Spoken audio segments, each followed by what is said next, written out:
I'm Kyra Blackwell, and you're listening to The Wirecutter Show.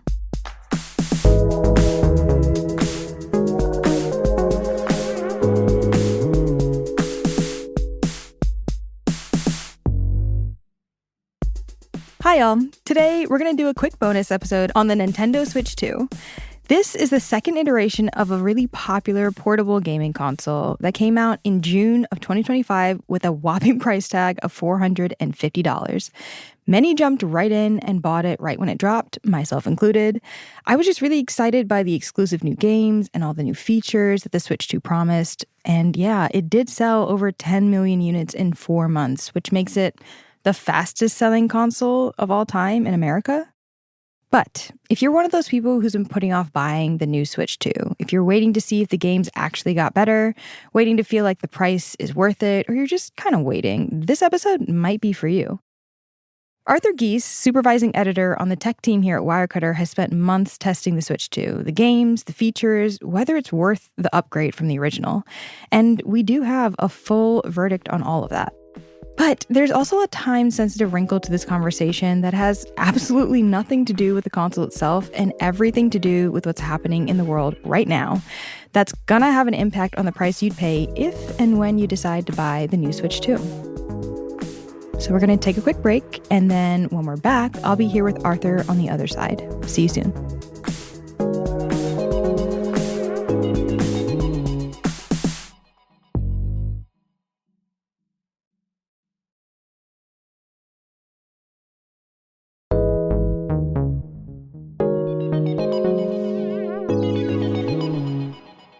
Arthur, welcome. Thank you for having me. So excited to have you on today.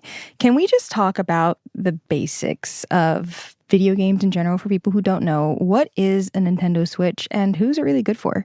A Nintendo Switch is what's sort of referred to as a hybrid video game console, which means in the past, there would be a Nintendo handheld like a Game Boy or a DS or things like that. And there'd be the console you have at your house, like a GameCube or a Wii. Mm-hmm. And with the Switch, what they've done is basically smash those two things together. So you can carry it around with you, throw it in your bag, throw it in your purse, and play it wherever you are. And then there's also a dock that accompanies it that you set the game system into, and then it shows up on your TV. Mm-hmm. It's a very family-friendly console for a couple of reasons. One, because every Switch and Switch 2 has a pair of Joy-Con on the left and right, which are detachable controllers that serve as individual controls for multiple people. So every Switch basically has the ability for 2 people to play it. Right. And Nintendo has a very earned reputation as a pretty family-friendly company with the games they release. Like,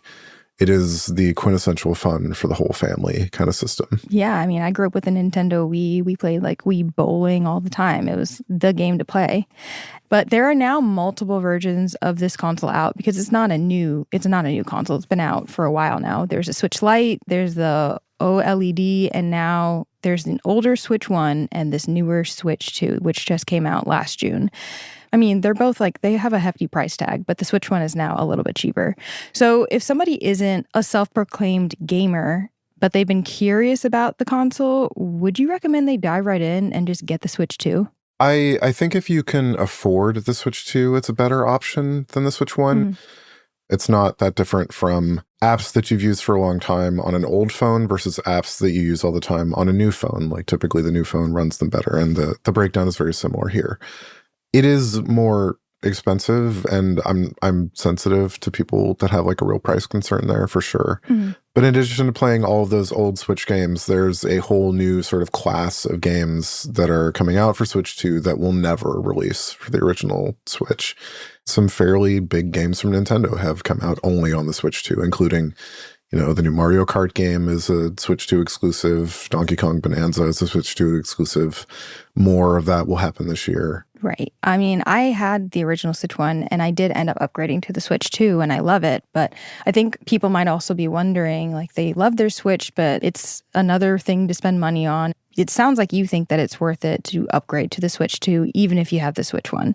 Sure, yeah. And again, just constantly going back to the if you can afford it thing, mm-hmm. being sensitive to that. I think that if you've got the money and you're wondering if you should move from the Switch 1 to the Switch 2, I think that the answer is generally going to be yes, in part because if you have like this big pile of Switch games that you love, they will be better on a Switch 2. Like, it's just a much better experience in pretty much every way. Right. And like, if you have the money now, chances are it will be cheaper now than it will be in the future to buy a Switch 2. Well, let's talk a little bit about that. I want to know why you're predicting that now is probably the best time to buy a Switch 2 versus waiting.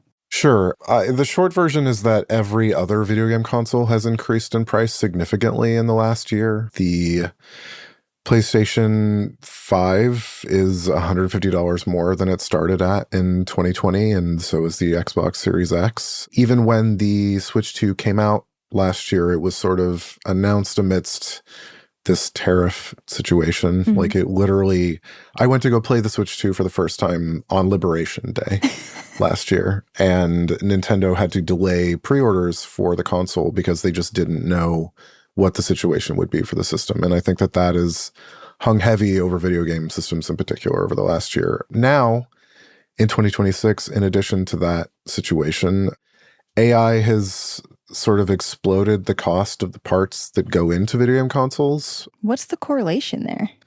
So everything that you buy electronics-wise uses parts that are made from the same materials. So like the processor in your phone, the processor in your laptop, the processor in a video game console, the processor in an AI server, all use the same sort of basic components to be manufactured. And a lot of them are coming from the same places. And there's a limited amount of that. Imagine everything comes from the same pile of sand. And there's only so much sand to go around, and AI companies are willing to pay a lot more for that sand than Nintendo or Sega or Sony and Xbox can. Right. And so those prices are being driven up considerably. It's somewhere in the neighborhood of 30 to 40% already in laptops. And we're starting to see those prices sort of snowball already now in April when we're recording this. And then there are other additional geopolitical factors that are leading to price problems as well. Okay, so I know here at Wirecutter, we generally want to steer clear from encouraging panic buying of any sort. Sure. But I mean, this console, the Switch 2, is already not cheap. It's $450. Is there a sale going on right now that people can hop on? Or will there be a sale maybe during popular times like Black Friday that they can expect to get a lower price on the Switch 2? Sure. I'll take those in sort of reverse order. The chances will be that the price on Black Friday will be less than the prices were the day or so before Black Friday. I don't think that the prices will be lower than they are right now. I think that that likelihood is very, very low. There will probably be different bundles, which is what they're offering right now. The Switch 2, like you said, sells by itself for $450. Switch 2 games range from $60 to $80. Yep, everything is getting more expensive. And physical games actually on the Switch 2 will start costing more than digital download games, in part because of the same things that are driving up the price of the console. So good. Everything is great. We're doing awesome. And so currently you can get a Switch 2 with Mario Kart World for $500, which is $30 less than you'd pay for just the Switch 2 and just Mario Kart World separately. To coincide with the release of the Mario Galaxy movie that just came out a couple weeks ago, there's a new bundle on sale that includes Super Mario Galaxy 1 and Super Mario Galaxy 2 as remastered for the Switch 2, which are both considered pretty good games. That bundle is $500. The game by itself is $70, so you're saving about $20. That's probably going to be the best prices that you see on the system for the foreseeable future. Do you think for the people who still want to wait, given your advice that now might be the cheapest time to buy, do you think that there's going to be a warning sign before the price jumps? I mean, I think that the warning signs are already here. Got it. The alarm bells have been ringing. Nintendo has been asked repeatedly at their investor calls and press interviews whether or not they would increase the price of the Switch 2. And they were adamant that they would not for their fiscal year, which just ended. And we saw similar comments from PlayStation at the end of last year as prices on their components were starting to go up, that they weren't planning on raising the prices until very suddenly they did. Chances are there will be probably a 2 to 3 week delay between when the decision is made and when it happens, and that will be sort of your last chance to get in on that lower price. Wow. Okay, so it really does sound like if you've been thinking about it, you may as well just buy one now. And, worst case scenario, there's probably somebody else who's willing to buy that Switch 2 off of you if you really regret the purchase later. Sure. I mean, maybe you could even make like a $50 profit or something off selling it to someone else down the line, I guess, if you really wanted to. Yeah, I mean, it's all up.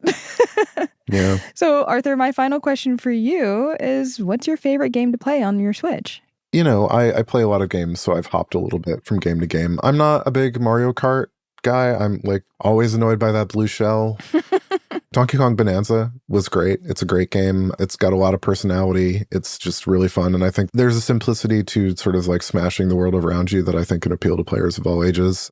The Switch 2 game that I put the most time into, amusingly enough, is something called Pokopia, which just came out. I love Pokopia. Pokopia is a Pokemon-themed game where you play as a Ditto, which is a funny little Pokemon that can do things that other Pokemon do, trying to recover a strangely post-apocalyptic Pokemon world and try to get Pokemon friends to come back and figure out where all the people went. And it's very much Minecraft-inspired, Animal Crossing-inspired, and it sold just a phenomenally large amount of copies when it came out about a month ago. I mean, yeah, I get it. I don't like Minecraft or Pokemon or Animal Crossing, but I've logged probably 80 hours on Pokopia so far.